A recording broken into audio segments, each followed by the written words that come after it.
what you're about to watch is Ed Litton saying that wasn't plagiarism.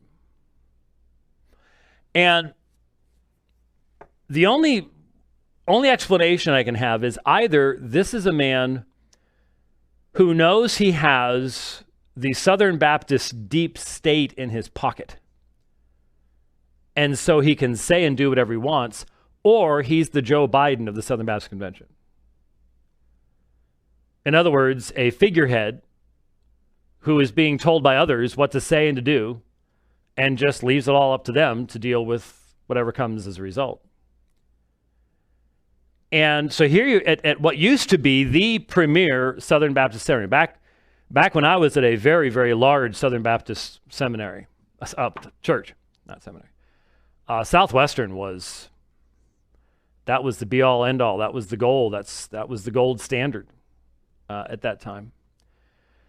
And so here, I believe with the president of that institution, this kind of excuse is given. Let's listen and think about it just briefly. I'm not going to spend a whole lot of time on this because it's just so obvious, it's so plain, but here we go. There are, in a couple of particular cases, times where I made statements that others have been able to line up with statements that from the same text, the same passage that JD used. So to answer your question, I don't consider that plagiarism. But let me tell you where my sin was. My sin was I did not credit him to my church. I've been asked why. And I'm a little mystified by that too, because I'm very transparent with my people.